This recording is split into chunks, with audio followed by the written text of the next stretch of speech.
ઓમ શાંતિ મિત્રો, આજે આપણે ચોળી રીંગણાનું શાક કરવું છે। તો મને એમ હતું કે મારા બગીચામાં ચોળી આવી છે તો હું લઈ આવું। જો આ મેં એક ડોલ હતી એમાં જ મેં વાવ્યું છે, તો પણ આ જો ચોળીની સિંગો કેટલી છે,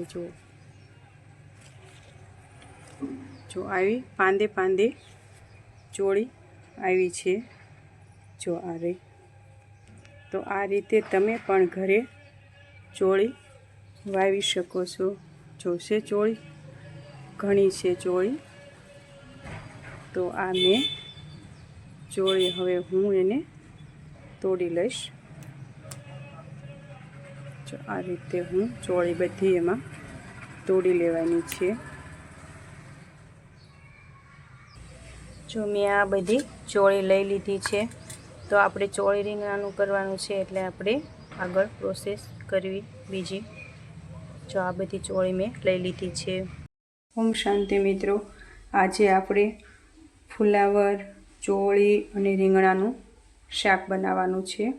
તો મેં સૌ પ્રથમ ચોળી લીધી છે, ફુલાવર લીધું છે, 2 રીંગણા, 1 બટેટું અને 1 ટમેટું।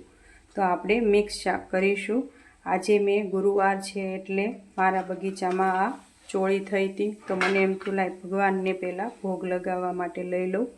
તો મેં 3 મિક્સ શાક બનાવું છું। તો હું પહેલાં આમાં સુધારી લઈશ। આ બધું મેં ધોઈને રાખ્યું હતું।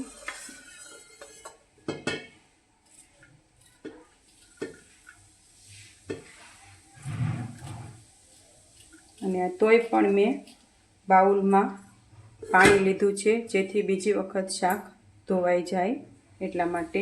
આ બધું હું સુધારીને તમને બતાવું। આ આપણે ફુલાવર, રીંગણા, બટેટું ત્રણેય સુધારાઈ ગયું છે। હવે આપણે ચોળી સુધારવાની છે। ચોળી જો આ રીતે આપણે ચોળી સુધારવાની છે। એક પણ દાણો હળી ગયેલો નથી। અને આપણે ઘરે જે બનાવી આ ચોળી થઈ છે એમાં અને બહારની લાવવી એમાં સ્વાદમાં પણ ઘણો ફેર છે। અત્યારે મને ખબર પડી કે ના, આ આપણે ઘરે જે દેશી ખાતરમાં હોય એ સ્વાદિષ્ટ હોય છે અને સરસ મીઠી લાગે છે। જો આ રીતે આપણે બધી ચોળી સુધારી લઈશું અને છોકરાઓને પણ ખબર પડે કે આ રીતે આપણે ચોળીના છોડમાં ચોળી આવે છે। મને પણ ખ્યાલ નહોતો, તો મેં વાવ્યા પછી મને ખ્યાલ આવ્યો। જો આ રીતે આપણે જેને ગઢિયાને આપણે સુધારવા આપી હોય તો પણ આખો વેસીને સુધારે તો પણ એક દાણો પણ હળી ગયેલો હોતો નથી। જો આ રીતે આપણે બધી ચોળી સુધારાઈ ગઈ છે।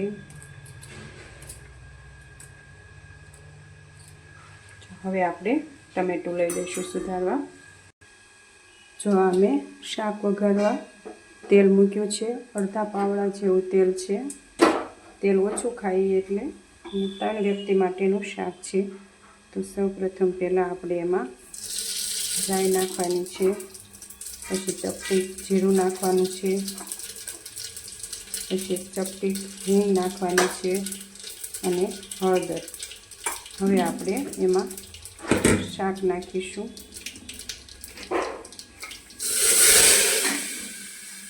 આ રીતે આપણે વઘાર બહાર ન વયો જાય એટલે નાખી દેવાનું છે, અને આમ પણ ચીકણું પણ ન થાય।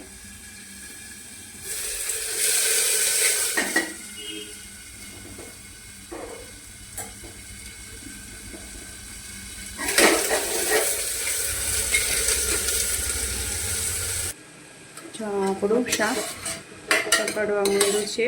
હવે આપણે એમાં મસાલા નાખવાના છે। હું મીઠું લઈશ સ્વાદ પ્રમાણે, અને લાલ મરચું પાવડર 1 ચમચી લઈશ, ધાણા જીરું પાવડર 1 ચમચી લઈશ। પછી આપણે એને મિક્સ કરી લઈશું। અને મેં જે 1 ટમેટું સુધાર્યું હતું એ હું પછી જ નાખીશ। આ રીતે આપણે ટમેટું લઈને નાખ્યું છે, તે મિક્સ થઈ ગયું છે। હવે આને ઘડીક વાર આપણે પકડવા દેવાનું। હવે એમાં ચપટી સાકર નાખવાની છે। હવે આપણે એને મિક્સ કરી લઈશું। પછી આપણે એમાં થોડુંક આ 2 ચમચા પાણી લેવાનું છે, બહુ રસો નથી રાખવાનો એટલા માટે. જો આ રીતે. હવે આને આપણે 2 સીટી થવા દેવાની છે. હવે આપણે કુકરનું ઢાંકણ બંધ કરી દેવાનું છે. જો આપણું શાક ચડી ગયું છે. જો મસ્ત શાક થયું છે, માપે થયું છે, રસો પણ માપે છે. તો આપણે એને ભગવાન માટે લઈ લઈશું.